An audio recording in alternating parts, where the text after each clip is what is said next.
Recently, my girlfriend Alicia shared hurtful comments about my appearance with her friends, but mentioned that my financial contribution made it bearable. In response, I decided to take back control by withdrawing funds from our joint account, canceling our planned vacation, and leaving her with evidence of her betrayal. Now her parents are pleading with me to reconsider as she has no place to stay.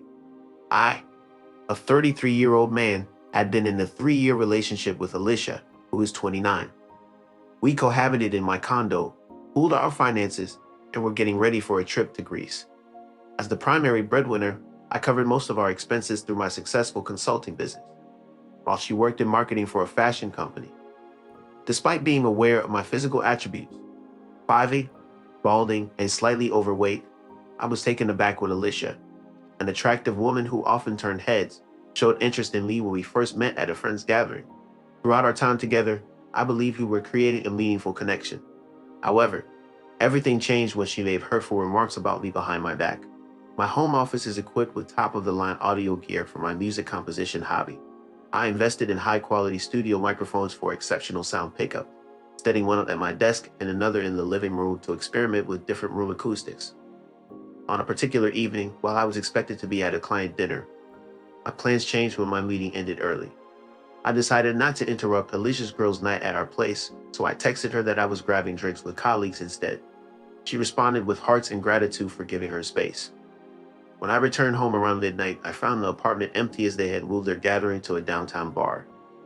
As I settled in at my desk to check emails, I noticed that my audio recording software was still active for my morning setup testing. Initially considering deleting the file unheard, I had a sudden impulse to listen. With headphones on, I hit play and heard the usual chatter of laughter, gossip, and TV shows for the first hour. However, my attention was piqued when I overheard Alicia's friend inquire about my relationship with Mark. Alicia's response was, her warm laugh turned icy.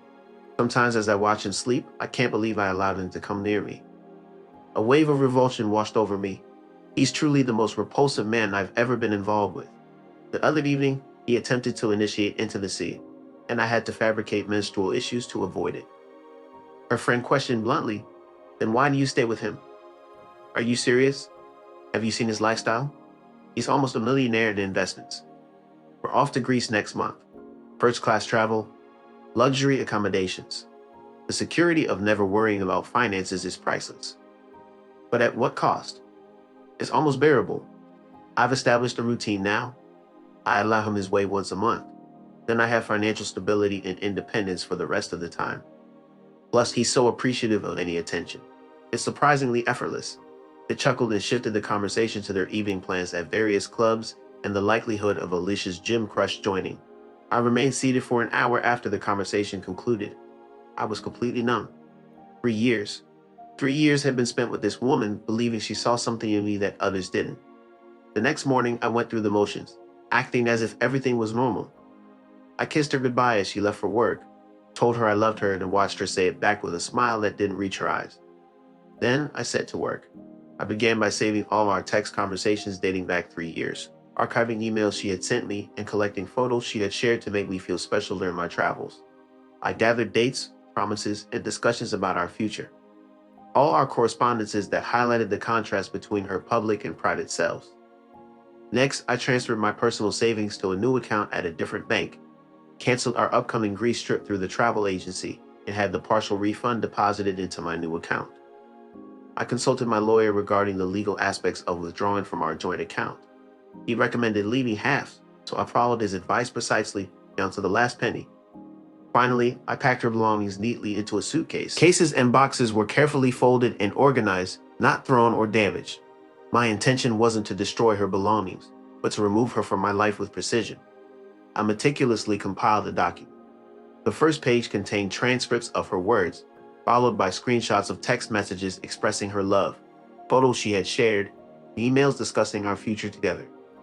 The final pages included bank statements that detailed her financial contributions compared to mine over the past 3 years. Leaving this document on the kitchen counter, I checked into a hotel. By 6:30 p.m., my phone was bombarded with calls, texts, and voicemails, which I chose to ignore except for one message. I can explain it wasn't what it seemed. Please come back. My response was simple, no. The following day, her father reached out. I have always respected him, a hardworking man who raised 3 daughters on a maintenance worker's salary. He was confused and upset, prompting me to email him the document. An hour later, he called back to discuss the situation. Returning, his voice no longer carried anger. "I didn't raise her to behave this way," he lamented. "I'm sorry." I reassured him, "This isn't your fault." That conversation took place 2 weeks ago. Since then, the situation has taken a different turn. Alicia got evicted from a friend's place for overstaying, and now her parents' home is crowded with no space for her. Unable to afford her own place on her salary, Alicia finds herself at a loss. Now her parents are urging forgiveness, emphasizing how she's realized her mistake and has nowhere else to go. Their initial understanding has shifted under the pressure of family dynamics and Alicia's dire circumstances. Her mother even apologized for her earlier words, reasoning that 3 years shouldn't be thrown away just because of words spoken in haste. The narrative concluded with a mention of a character contemplating how much of her body she needed to shed. I disconnected Reef from my finances. Her system aimed to reduce physical contact while maximizing profits, but it was all just empty words. When Alicia called me in distress 3 days ago, I simply suggested she ask the guy at her gym, with whom she had been flirting. I changed the locks, blocked her on social media, and then considering moving. The condo may feel empty, but at least it's an honest emptiness free from deceit. Her words were not just superficial, they were a true reflection of her character. I will not go back to being her financial provider. Whenever I feel vulnerable, I listen to that recording and remind myself of my worth. Update: I did not anticipate this post gaining so much attention. Support from this community has been overwhelming. Thank you for reaffirming my decision to walk away. It has been a month since these events unfolded, and a lot has transpired. After my last communication, Alicia's behavior escalated into a state of panic. Daily deliveries inundated me: flowers, handwritten letters, a playlist of our songs. Each one met with rejection or silence. Matters escalated when she confronted me outside my office, resulting in security needing to intervene to escort her away after she refused to depart. Her relentless parents continued contacting me until I had to block them as well. Despite understanding her actions were wrong, her father's final voicemail, expressing his role as a concerned parent, resonated with me. However, I must prioritize my own self-respect. Eventually, Alicia came to pick up her remaining belongings, which were prepped and waiting in the garage to minimize our interaction. My brother oversaw the process to ensure a smooth pickup. Despite her attempts to leave a letter, my brother kindly but firmly declined it. The latest incident occurred during a coffee outing with my sister, when 3 of Alicia's friends, prominently featured during the previous night, approached our table. It was evident they had orchestrated this encounter. Without an invitation, a strange sort of half apology began. Alicia's words were hurtful, but we were all intoxicated, and you know how conversations can go when girls stay together. Alicia doesn't truly mean what she said. She cares about you. My sister, who is known for her brutal honesty, bluntly interjected, "If that's how you speak about someone you love, I shudder to think about what you say about those you dislike." Tina attempted to smooth things over, stating Alicia made a mistake, but she's going through a tough time. She had to move to her cousin's place 2 hours away, resulting in a 4-hour daily commute. She's unhappy.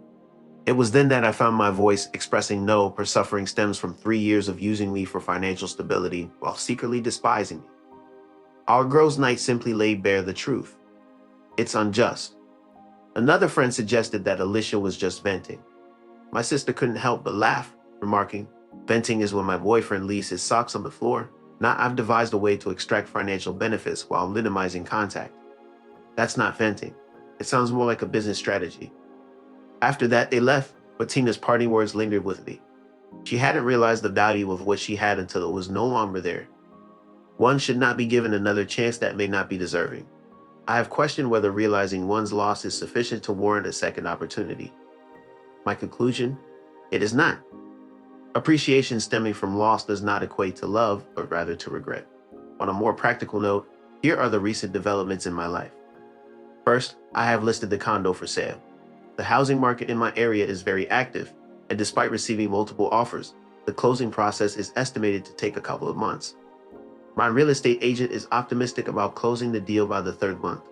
Second, I have expanded my consulting business by taking on clients whom I had previously declined due to Alicia's objections to my travel schedule. It is ironic that I sacrificed potential income for someone who held negative feelings towards me. Third, I have begun therapy sessions. This decision was not prompted by a crisis, but rather a desire to comprehend why I've overlooked certain warning signs for an extended period. My therapist highlighted that my insecurities made me susceptible to someone who I view as being above my league. And fourth, I have reconnected with friends whom I had neglected. Two of them expressed their concerns about how Alicia treated me, citing behaviors such as making subtle jabs, visibly showing disinterest when I spoke, and frequently checking her phone during our interactions. All classic red flags. Certainly, here is the revised version. Recently, I had managed to justify 5 decisions. I adopted a rescue puppy named Charlie, which turned out to be one of the best choices I've made in years. I received an email from Alicia last week, in which she reminded me of the night we first met and shared details of our conversation that I had forgotten. She expressed feeling a disconnect from the initial version of me she fell for, attributing it to materialism overshadowing genuine emotions. Whether there is truth in her words or if it's a narrative she needs to believe as she faces consequences, it does not alter the situation. Her closing remark in the email was, "I missed your kindness above all else." The world seems colder without it. I chose not to reply, as I realized her kindness was always contingent on what I provided her. My kindness deserves to be appreciated unconditionally, regardless of my financial status. Although I have contemplated deleting the recording of our interactions, a part of me acknowledges the danger of distorting the reality of what occurred and the temptation to only remember the positive aspects in the future. Hence, I preserve it as a safeguard against my selective memory. Multiple individuals have inquired if I have any regrets about how things concluded. I reflect on the wise words of my grandfather. The truth may sting once, but a lie hurts every time you remember it. 3 years filled with falsehoods have now been replaced by one agonizing truth. While it was incredibly painful, at least it was a pain experienced only once. Following my previous update 6 months ago, unexpected direct messages urging me to provide closure have prompted me to share a final update. Significant changes have occurred in my life. The condominium, which lingered on the market for 3 months, has finally been sold for a satisfactory price despite the slow closing process. The proceeds allowed me to move to a different city, a location Alicia had dismissed as lacking in urban sophistication. Surprisingly, I have discovered a profound appreciation for the relaxed pace of life and the nearby natural beauty. My business is thriving, necessitating the hiring of 2 employees to manage the expanding client base. As for Charlie, he has transitioned from a clumsy puppy to a slightly less clumsy dog who still enjoys pilfering my socks. He proves to be an ideal companion for weekend excursions, including hikes and camping trips that I had postponed due to Alicia's influence. Head covered in dirt, I decided to use a portion of the condo proceeds to pay off my parents' mortgage, a gesture I had long wanted to make but had hesitated due to Alicia's belief that it would support their poor financial habits. Witnessing my father become emotional when I handed him the paperwork was truly one of the greatest moments of my life. Now, an update on Alicia. Approximately 3 months following my previous communication, I learned from mutual acquaintances that she had lost her marketing job in a company-wide downsizing. Apparently, this occurred shortly after our breakup, and despite her best efforts to conceal it, she had been diligently seeking new employment for weeks. With her extravagant lifestyle and lack of financial safety nets, she soon encountered difficulties. 2 months ago, Alicia unexpectedly arrived at my parents' home looking for me. My gracious mother welcomed her in before contacting me to give me a heads up. By the time I returned the call, Alicia had already spent an hour confiding in my parents about her deep regrets. My usually reserved father, who seldom intervenes in my personal affairs, took the phone and uttered these simple words, "Son, I don't care how attractive she may be." My dad, typically diplomatic, issued a stern warning. Do not consider taking her back. This message carried a weight akin to a shouted caution from anyone else. Following months of a long commute arrangement, her cousin had finally asked her to move out, prompting her return to her parents' crowded home. While a part of me felt compassion, a larger part recalled the detached demeanor she had exhibited that night, maintaining a system to endure my touch while benefiting from my financial support. During a recent visit to a coffee shop in town to finalize some business paperwork, I unexpectedly encountered her. She appeared changed, no longer adorned in designer clothes, her hair unkempt, and dark circles under her eyes. She requested a brief conversation, and against my better judgment, I acquiesced to 5 minutes. "I've hit rock bottom," she confessed, avoiding my gaze. I lost my job right after we parted ways, but couldn't bring myself to admit it out of pride. I had to sell my designer items just to help with my parents' grocery expenses. A heavy silence ensued. I know you likely won't believe me, she continued, but I genuinely loved you in the beginning. However, as time passed, my friends began making comments about. I acknowledged that I have let the opinions of others overshadow my own happiness. I convinced myself that I was doing a favor by staying, prioritizing external validation over what truly mattered for my well-being. I have come to realize the unhealthy dynamics at play in our relationship. My therapist suggested that my past experiences of poverty and reliance on my appearance could have led to narcissistic tendencies. This is not an excuse for my actions, but rather a part of understanding my behavior. I am sorry for the pain I have caused you and the loss of your support and kindness.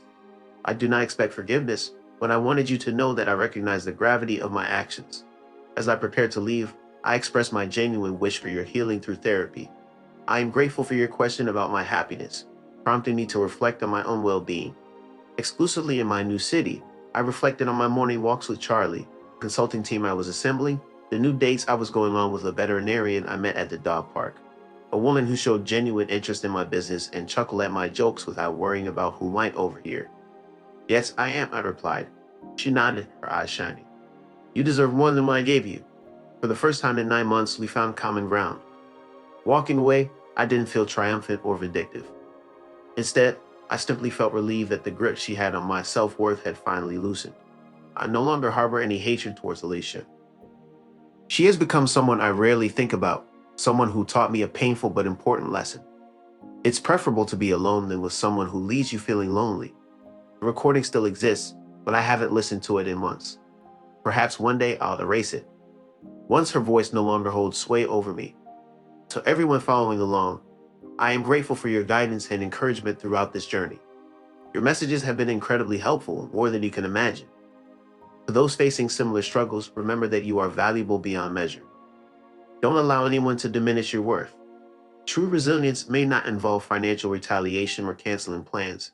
It lies in creating a new life so fulfilling that what was lost feels like a fortunate dodge, rather than a significant loss.